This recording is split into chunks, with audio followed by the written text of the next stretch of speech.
What's up everybody, how's it going? It's Burke, aka Danzweight here, and welcome to the continuation of this, what was supposed to be a warm-up before Final Fantasy VII Rebirth.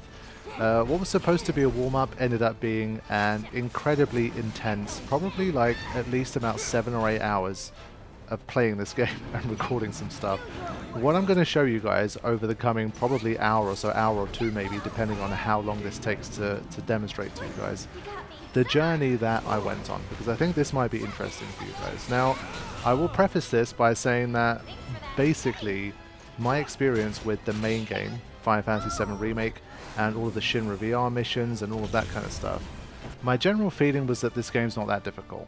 Like, yes, okay, like we had stuff like, I think Pride and Joy it was called, the Bahamut fight was quite tough in the Shinra VR mission, etc. But I can't recall, like back in 2020, anything being particularly like, oh my god, like this was so tough. I needed like 10, 15, 20 attempts to beat this thing. Like nothing really felt like much of a super boss. And I remember thinking at the end of the game, like one of the things I talked about was that it would have been nice if they introduced some more like difficult battles here. And so I always knew that Weiss had been added. So Weiss is unlocked after you complete the story of the DLC, and he appears in the Shinra Battle Simulator thing in the main game. So I always knew he was basically a super boss that was added, and that a lot of people had said he was very tough. So that part there I was familiar with. But before I could even get there, I had to actually defeat the top secrets first. And as you saw in the first episode, I was very ill equipped to be able to do that. And so what ensued after this was basically like a re-education for me. I basically learned to play the game a whole different way. I completely changed my approach. And so what I'm going to do is basically generally talk you through and show you how this all happened, because it took quite some time and it really kind of threw me off guard, and I had to really just change it all up to be able to get the win against these remaining bosses. And so maybe this is the kind of thing that's hopefully going to be entertaining for you anyway, but also if you're anything like me and you're not a particularly skilled or elite player in this game, you've just generally played through the story, you didn't find it that hard, or you found it a little bit challenging but nothing too crazy, and then suddenly you came across some of these bosses like the top secrets in the Yuffie DLC or Weiss, and you are completely and utterly outmatched and you're just confused. You're like, how am I supposed to win here? This seems impossible. This is such a massive leap, and everything that I thought I knew is generally not working anymore. How do we kind of get past this barrier, and how do we end up winning here? So hopefully my experience will help you guys a little bit, and even if it doesn't, hopefully it's just entertaining for you guys anyway. So where to begin? My first inkling when I lost so viciously to Bahamut was that, first of all, fundamentally, I'm just not strong enough. I need better stats. Because basically I didn't even see the Mega Flare, but if his normal attacks were doing like anywhere up to 2,000 damage per hit, like Umbral Strikes was 2 hits and did 2,000 each, Yuffie barely has like 4,000 HP. There's no way I'm surviving long enough to defeat this guy. And so my levels were only about 36, 37, and originally I kind of incorrectly thought that Weiss appears in the DLC Shinra missions, and so I thought I probably need to be like level 50 to fight Weiss anyway, and so let me basically start to grind up so that I can be in a better position to fight Weiss. Now it turns out that was wrong. I later found out that he gets put into the main game, which is kind of a bit odd, but that's the way they've done it. And so regardless of that, what I basically did was I replayed through chapter 1 of the DLC in hard mode. And while I was doing this, obviously I was fighting some more random encounters, I was doing a little bit of the storyline stuff, and as I did that, thankfully it wasn't too big of a grind, and I was able to continue to fight stuff and to generally improve my kind of muscle memory, get back into the game a little bit more, as opposed to like the 2 early missions that I did. And then basically sort of get back up to speed and get my characters up to a higher level. So there were some materials that I knew would be useful, like the obvious ones, like people like me, I tend to look at this game through more of a classic Final Fantasy lens in terms of its gameplay too. And I think that's probably the fundamental mistake that I think I made when it comes to trying to defeat the more difficult bosses of the game. And when I say more difficult, I think specifically Weiss and this top secrets with only Yuffie and Sonon. Those two to me felt like a whole different kind of level. Weiss especially, but even the top secrets, like compared to the main game version, the one that's in the DLC for me was way harder. Like if you've watched my playthrough of Remake, you would have seen that, yeah, okay, it was tough, but I didn't exactly have like a major struggle against the top secrets in the main game. But the DLC one was absolutely brutal. And so because at this point I was still kind of playing it the way that I knew how, it was mostly focused on, okay, let's get the HP up, let's try to get these materials like as good as possible, not worry too much about strategy, just try to fight it the same way, but just be strong enough to actually survive these hits so that I could actually get through. And so obviously I'm not going to show you guys all of the kind of background of me improving my materia and getting to level 50 and all of that kind of stuff. But that is what I did. So basically I got the two up to level 50. I brought some better armor, stuff that would potentially benefit them more in battle, because we had some good stuff to help with like materia growth, but there was stuff like the Supreme Bracer and stuff that just offered better physical protection, for example, or the magical variant of that, the Rune Armlet, which I didn't have at the time. And so I thought getting some better equipment, getting to level 50 and leveling up some of these like HP materials, all of that kind of stuff, should stand me in good stead for the future, and I should be able to give this guy more of a fight the next time round. And so generally that was my plan. I didn't want to go on like some mad crazy grind and try to get like a bunch of 5-star HP materials, 5-star MPs, get revival materia to max, all of that stuff. I didn't go too hard, but I generally just played through the DLC some more, and then I started doing the first mission, which was much easier, in order to grind a little bit of experience in AP towards the end. And so I would say it took a fair few hours. Ignore the game clock. There were periods where I just completely left the game alone. I left the console running a little bit and stuff. I wasn't too concerned about the time. But it did take me a while to kind of get up to speed and to where I wanted to be. So now that I was much higher level, let's have a look at what a fight against Bahamut started to look like when I felt a little bit more ready to potentially win here. Now, obviously, one of the things I didn't have when I first started was something like prayer materia. So for me, I immediately started thinking more of like the main game and hard mode and what kind of things changed. And obviously one of the fundamentals was that there was no item healing. And so I remember in Remake what I did was to use things like Magnify plus healing materia and to use stuff like prayer. Prayer ended up being very powerful for me, and so at the time I didn't really have any properly buffed up prayer materials, but I basically made sure that I gave myself 2 5-star prayer materials so that I could heal a lot more effectively without using up MP. And so those are the kind of things I started doing, and in my head I was like, yeah, okay, it's starting to come back to me a little bit. I'm starting to think more in like hard mode terms, and I should be able to get there. So then came the problem of surviving in the battle long enough to make sure I get to Mega Flare. And once I did see Mega Flare for the first time, it does absolutely devastating damage. And so I had to make sure that I had high enough HP to survive, and obviously if I could, because I started to get a feel for when I could time it, then I tried to also have stuff like barrier if I could in order to be able to survive. So surviving Mega Flare was crucial for me, because whatever strategy or tactic or gameplay level that I had, I definitely couldn't beat him before he did Mega Flare. Like, I would have to see that Mega Flare. And so surviving that was just like an absolute necessity. And so I kind of focused on making sure that I could do that. Then obviously over time I was trying to make sure that I could dodge his attacks a little bit better, and I did definitely improve. Like umbral strikes and stuff, I definitely got much better at dodging, but even when I got the win, it was still far from like automatic. The dodge timing on Remake just feels like, it just feels different to me. Not that it's bad or anything, it's just probably something that I was never quite used to. And this is what I mean when I talk about like having to relearn the game almost and play it in a different way.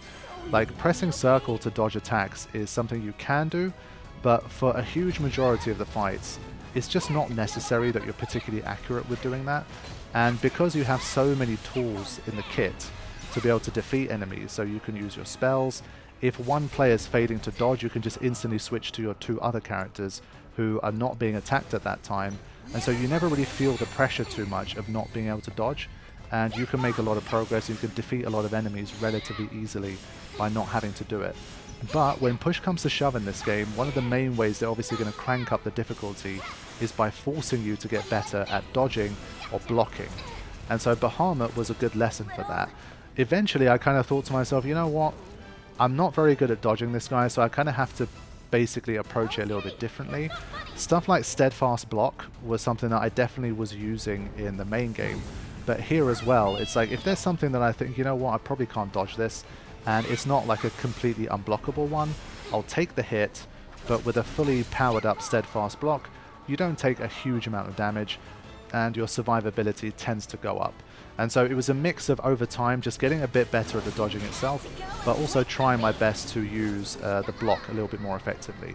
And over time, what happened was that, yes, I did get better at the dodging, but I also started to understand that it's possible to get perfect blocks. And perfect blocks are when you take no damage. Now, people who know the game well and that have done lots of high-level stuff, or these kinds of battles are quite easy for you, like this level, the ones that I'm showing now, this is obviously, you know, this is like the basics of the basics. This is like high-level fighting 101.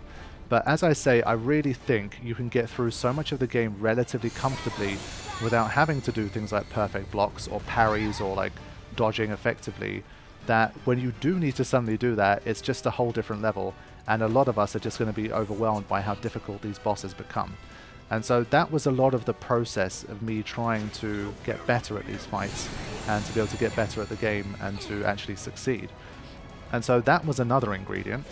And then probably one of the final ingredients of the Bahamut fight was that he summons Ifrit after he goes below a certain amount of HP.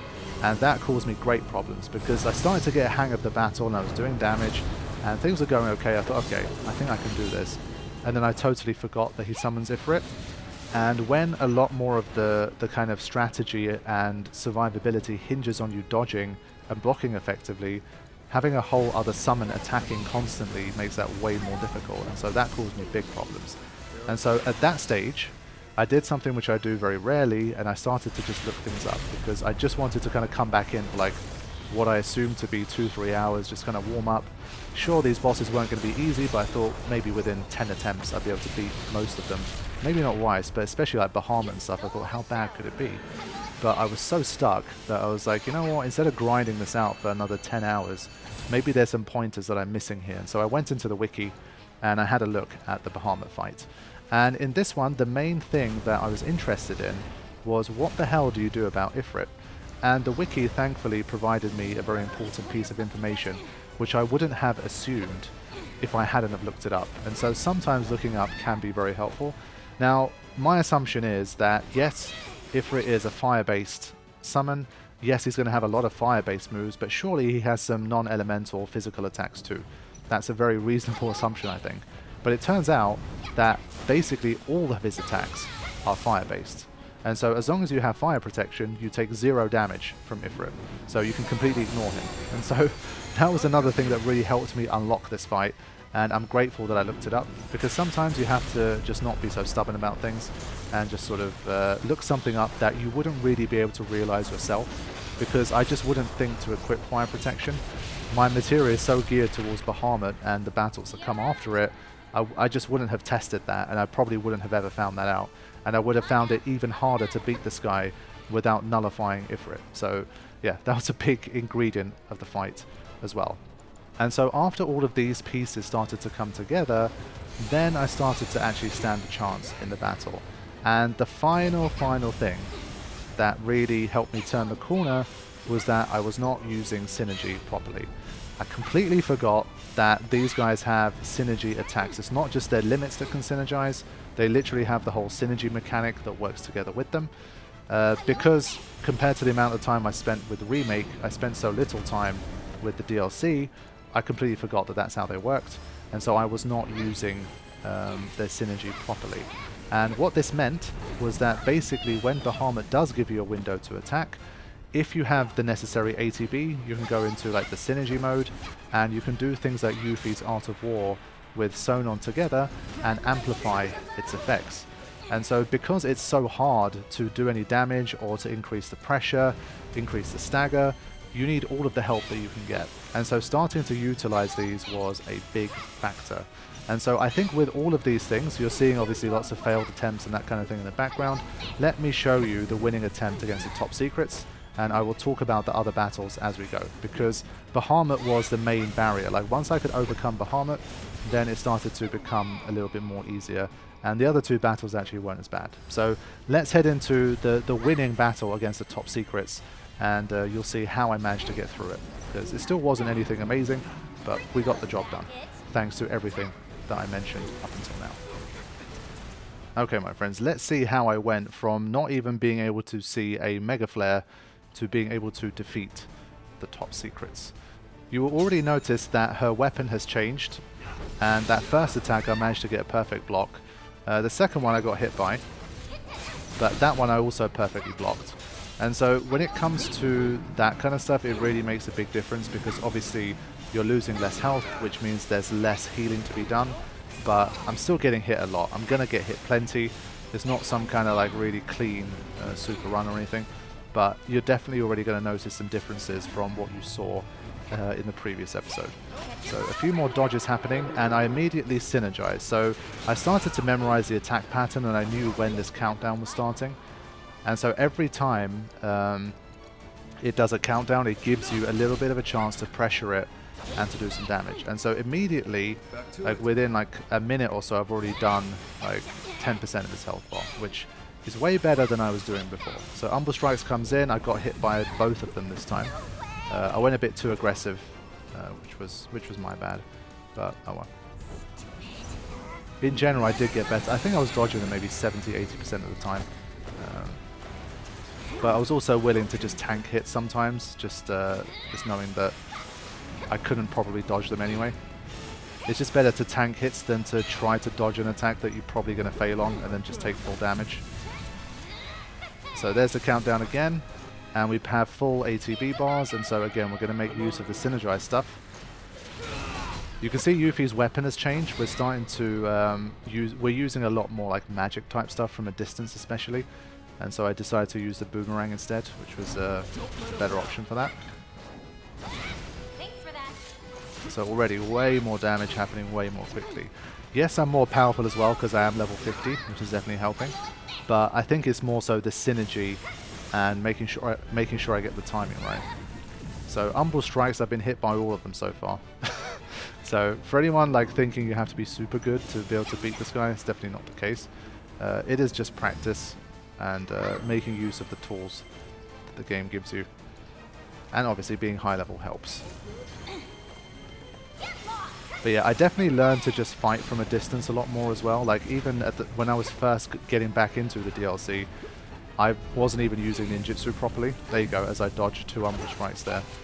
I just kept like basically coming in close when I shouldn't have. So it's nice, you can just throw the boomerang and just have it chill there and just attack from a distance and let Sonon kind of do the close quarter stuff. And that really helps you survive for longer as well. Now this attack I never really got good at dodging. I basically always take the last few hits, or I just completely tank it because I just couldn't figure out how to dodge all of them. So many swipes, I was just like, forget it. And well, there is one benefit I guess of getting hit, I think, and maybe that's just that your limit gauge goes up a bit more at least. So that's one benefit. But having the 5-star prayer obviously helping here, get to heal 2000 there. But I got hit immediately afterwards, which was not good.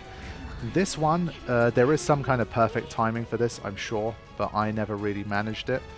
I decided again to just tank the hit, so as soon as it hits the ground, as long as you just press R1 and you have a good steadfast block, you take 1600, which I was willing to kind of go with.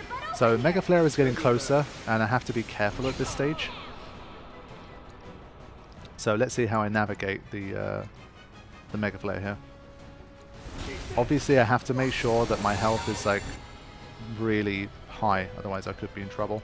And now I'm just trying to do as much damage as I can before it happens.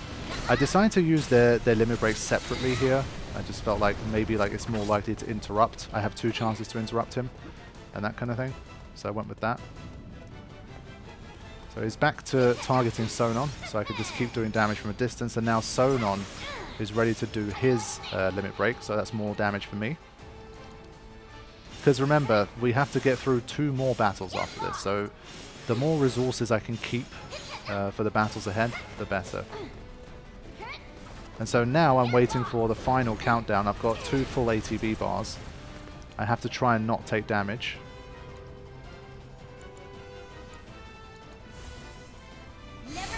Okay, so now Ifrit gets summoned, but I have a level 2 elemental and plus fire, and so I'm not going to take any damage.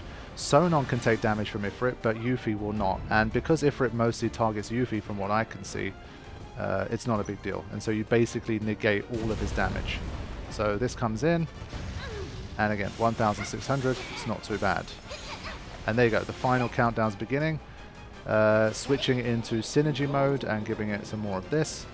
I do know that the windstorm increases the stagger gauge more, but I experimented with it and I just couldn't still get it close to staggering, and so I thought, you know what, it's just not worth it. I thought I'd just leave it alone. This was a safer method for me. And so you're seeing here, I'm going to cast Mana Wall with Sonon. I left some ATB in the tank on purpose.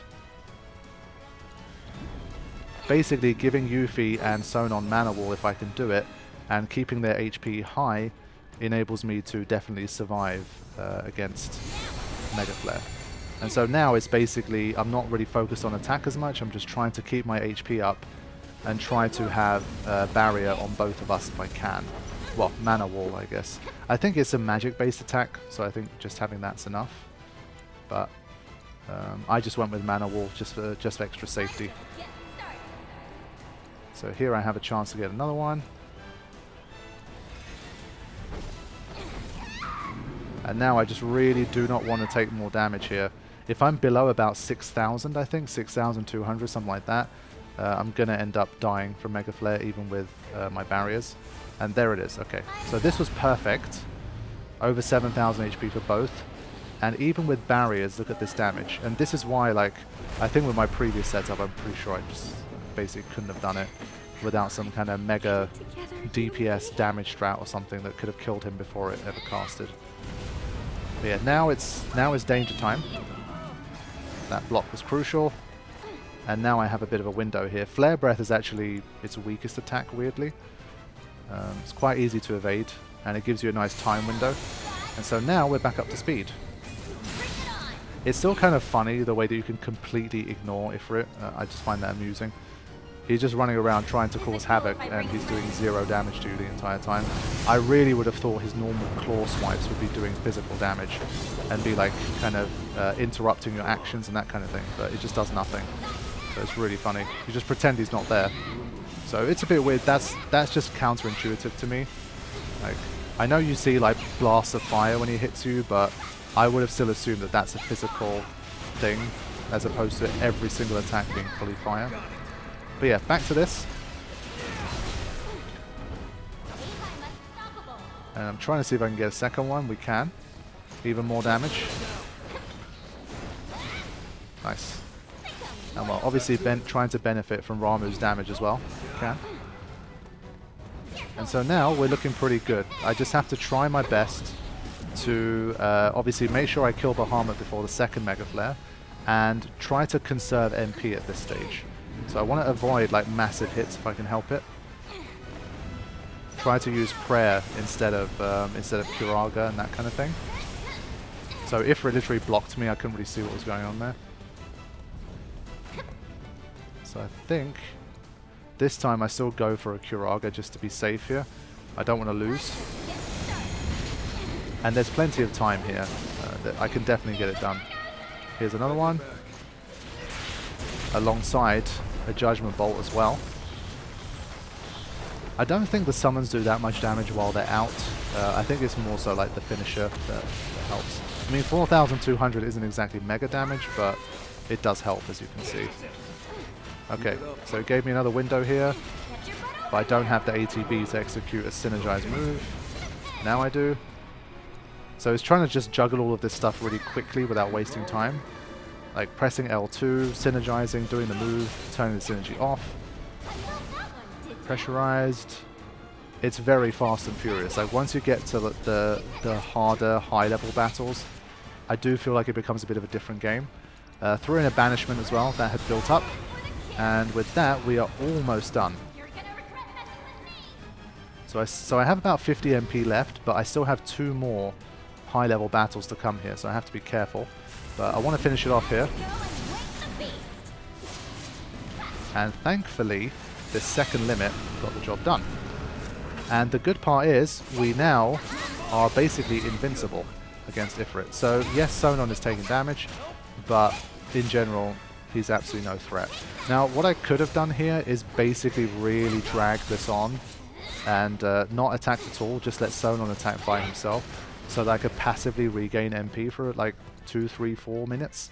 It would have given me maybe an extra 10 MP or something, 15 MP, which could have made a difference, but I tried not to long it out too much. I mean, it was already close to dying.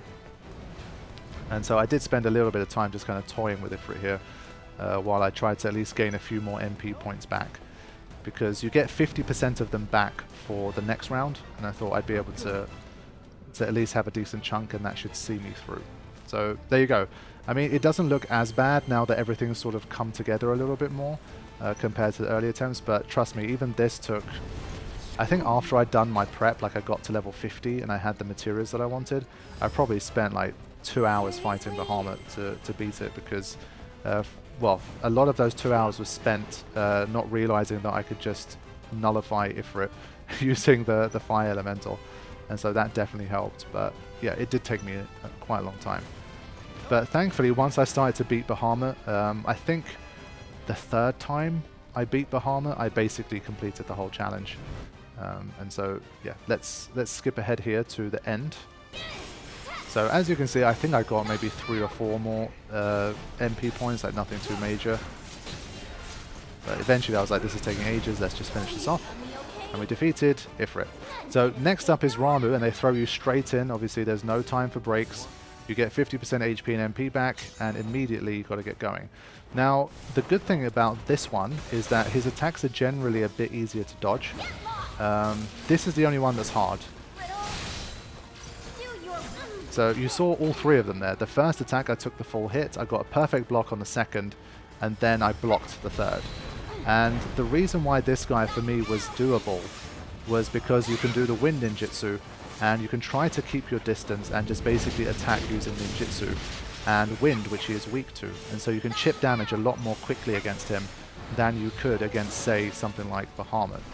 Now, the bad side was that I couldn't find as many like really obvious windows where I could just use like synergize Art of War or something like that. And so I didn't do that as much. But because the ninjutsu chips away damage relatively safely, I generally prefer to just try my best to keep my distance, evade the attacks as best I could, and just do it that way and not risk going in close too much, and just saving my ATB for other stuff like Prey, for example. So it was a bit of a safer, like less risky type of strat here, but it worked okay for me. So eventually there's going to be a few like different things happening here. Let me see. But this one originally... See, this is where I made such big improvements. Like the first time I faced Ramuh, the first couple of times, I had a feeling that it's one of these combos where if you get hit by the first one, you're basically guaranteed to get hit by them all. And he always just hit me 3 times in a row. And so I just thought this is completely bullshit. And then afterwards I realized that in between hits, you can land some blocks. And well, perfect blocks even. So even if you mess up the first one, like I do here, the second one's a perfect block, and the third one's just a normal block. But, I mean, 1,200 damage versus over 3,000, obviously that's going to make quite a difference. And so it's those little details. Like, you don't have to be perfect, far from it, but you do have to kind of improve to a level where at least you're mitigating a decent chunk of damage with dodging and blocking effectively. So, as you can see, because he's got a weakness to wind as well, especially, I think he's a lot easier to stagger. Bahamut for me was also so tough because I just couldn't stagger him. Like, I didn't know what the tricks were to stagger him quickly, and I never really ended up finding out. Like, I could pressure him with the Art of War thing, but even then I just couldn't build the gauge enough to stagger. But this guy, I'm barely doing anything really, and I'm already close to staggering. So, yeah, this one is a really big attack, but again, keep your distance. He has, I think, a blocking materia as well, maybe, so he's not taking that much damage. And there comes a stagger. Now, I did not execute this very well. I could have done this better for sure, but that damage is huge, as you're seeing. So, yeah, I mean, it wasn't perfect. I think I could have killed him if I had planned that a little better. But compared to Bahamut, this guy is way easier, as you can see. So it's not too much of a problem. So here I can just literally sit and use ninjutsu, the wind ninjutsu, and I can kill him. And it's not too big a deal. And well, I did get a limit. And this should be enough. And there you go. So I barely used up any MP, which was perfect. And so on to Pride and Joy. Now, I kind of accidentally commented over an attempt that failed. I'll show you guys quickly the attempt that failed. But this is the correct attempt. Basically, the same thing happened in the first 2 rounds. We have plenty of MP here. And what I did was basically, immediately it tries to catch Sonon and take him out of the battle. And if you synergize him, he basically ends up like warping towards you. That's part of the synergy mechanics. And so that stops him from being caught. And that's pretty big in this battle because I decided to kind of use him as more of a buffing and a healing guy as opposed to a distraction, because Pride and Joy in general just seems to ignore you. It tends to ignore Sonon. And so he's free to kind of build up his ATB and help you out. Now here I wasn't ready for the beam cannon, so I'm going to take the full hit. 5,748. There's no way to dodge roll it, can't use circle, and you cannot use R1 to reduce the damage. So there's 2 things that you can do here. The first is to use Brumal Form, which I basically never used, and I had to use it for this one because it's one of the only ways to avoid that attack. And 2, you take the hit, but you try to have some kind of protection in advance so that you don't take the full damage.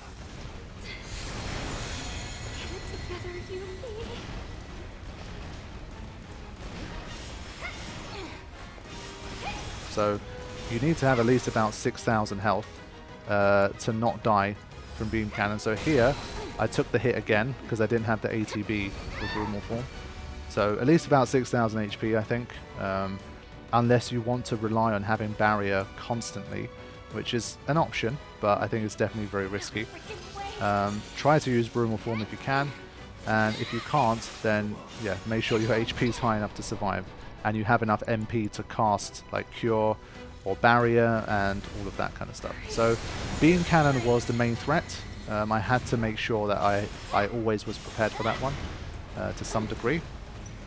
And the second thing was basically trying to make sure I tapped L2 whenever I saw catch appear, so that I could avoid Sonon being caught, because obviously then he can't cast Barrier on me and he can't potentially heal me either. So that's the kind of defensive maneuvers I had to take. You're seeing that I'm running over the the lava, the fire bits on the floor. The fire elemental that I had to help me nullify Ifrit also helps me stop taking damage here as well. So the fire elemental was super useful and definitely recommended. Here comes Beam Cannon. This time, yeah, I was a bit too slow. I tried to Brumal Form right at the end, but I was too slow. But we have plenty of like ATB available here, and I guess again taking the damage helps the limit gauge, and so that's also, I guess, a benefit of sometimes taking these hits that you could ordinarily nullify. So here's a limit break.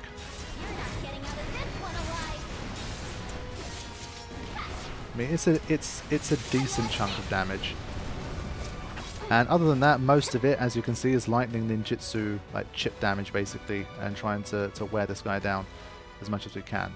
Now here, I tried to see like whether it was physical or magical, and I'm about to find out. Thankfully, it was magical damage, otherwise I would have actually died there. I nearly called it wrong. But basically I wanted to save MP instead of casting like a mana wall. I just wanted to have basically the equivalent of shell. So there were some hairy moments here, and that beam cannon is never too far away. So you kind of have to always make sure you got some ATB to play with when you see beam cannon. Otherwise you could end up being in big trouble. Again, staggering for me just didn't really feel like an option. I didn't want to get up close too much, and so I'm sure you could have done some stuff like if you fight really close quarters, but I prefer to try and keep my distance if I could. Thankfully it's also slow, so there's not like a... There you go, there's catch again. This time I was too slow and he got caught, but thankfully the right arm doesn't have like a crazy amount of health, and I was able to Brumal Form this time. There you go. So I did nail it that time, but in general it was a bit difficult for me to get the timing of that. But it's very satisfying when you nail a Brumal Form.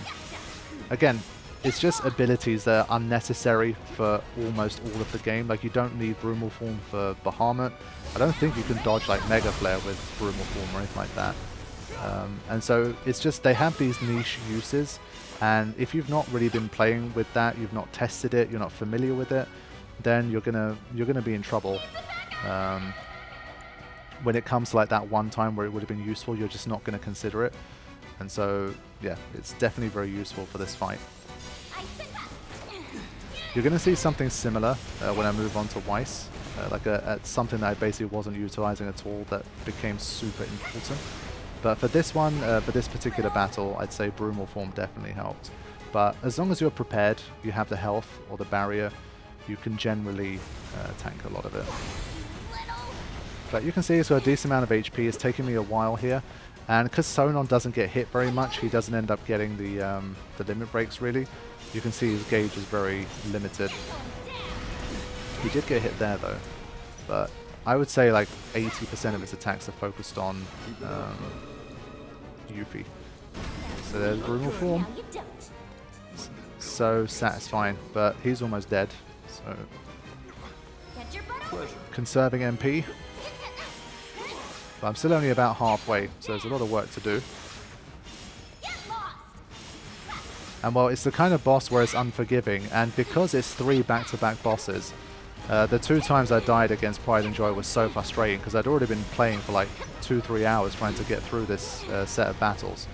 And to spend like, I don't know, 15-20 minutes to get this far, and then die and then have to do it all again, I think that's the part that I hated the most.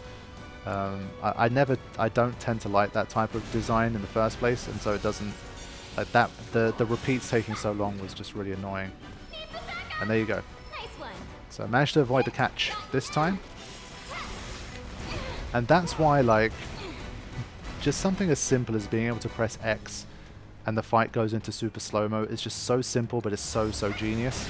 Like, I saw catch, but like sometimes when things like that happen, my brain is just like, it goes into like a frenzy. It's like, oh my god, what am I going to do? You kind of panic a little bit.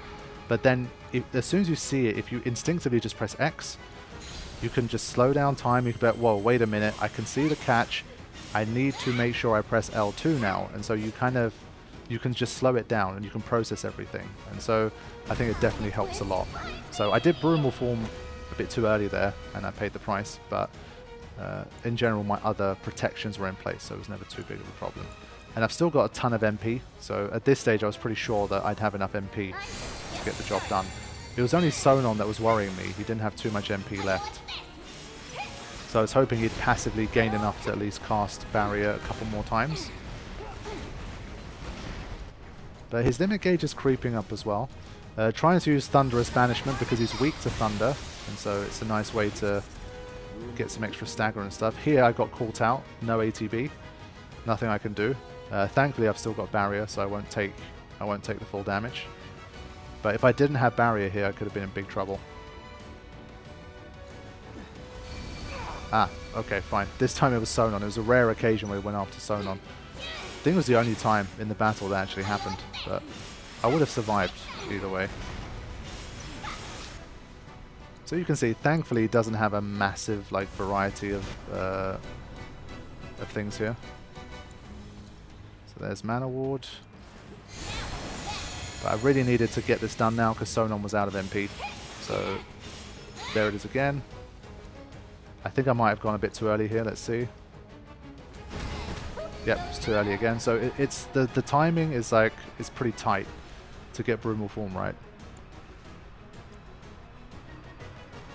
But again, you can just slow it down, you can decide what you're going to do. And for me, it's still like, this is where the battle system generally just shines. It's so nice to be able to do that. And that's still what I think separates it from like the pure action games. But getting close to a stagger now. And Sonon's getting closer and closer to that limit break, as you can see. I decided to creep in here. I felt like we had a bit of a window because he ignored me for quite some time. And so I decided to go for it. I figured I've got the HP and I've still got Mana Ward. Again, does catch. I slow things down here and then I bring him over. So just giving myself that extra split second to think definitely useful.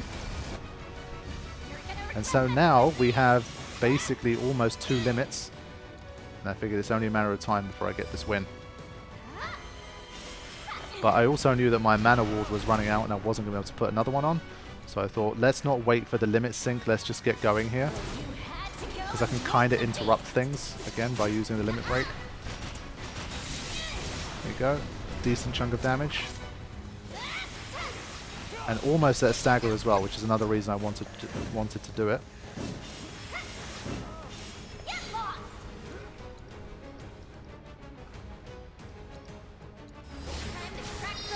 Yeah, I had a feeling that was going to happen, but just about enough, as you saw. Ultimate Weapon 2.0 trophy earned. So there we go, my friends. This was a big struggle for me, and it forced me to really up my game and think of things in a different way. So, you know, making use of the synergy properly, making use of things like Brumal Form, obviously upping my stats, and generally getting better at blocking and dodging were definitely some of the most important things in order for me to win this one. So yeah, definitely the difficulty for me went up like multiple notches here. And I think a big difference was having 2 characters instead of 3, because I'm pretty sure these guys were similarly difficult to how, like in terms of stats and power, I think it was relatively similar to what happened in the main game. But I think having that 3rd character to juggle around and to heal and to help build the gauge and to do damage and all of that stuff, I think it obviously literally made it easier. And so that's why I never remembered the top secrets being particularly difficult, or like Pride and Joy being that hard or anything either. But for the DLC at least, it's definitely a challenge. And so if anyone's not played the DLC yet, you've just done the main game, and you felt like it was a little bit lacking in terms of like tough battles, I would definitely recommend for you guys to try the DLC, because you get to fight these guys, and some of the storyline stuff, especially in hard mode, can be quite a challenge too. And then you also unlock Weiss in the main game as well. So I'm cycling through some of the materials that I had and what I used here. As I say, it was kind of a mid-level setup, I would say. Like, it's not like, you know, I put an extra 20 hours on the board and I maxed out every single material that I have, but it was enough for me to get the job done. So I will leave this video here. It's a pretty long one. But from here, we're going to move on to Weiss, which was a different beast entirely. It was easily the weirdest battle I've had in Final Fantasy VII Remake, and one of the most difficult battles I've faced in Final Fantasy, period. So I'll leave you guys on this one, and I will see you soon for the battle against Weiss.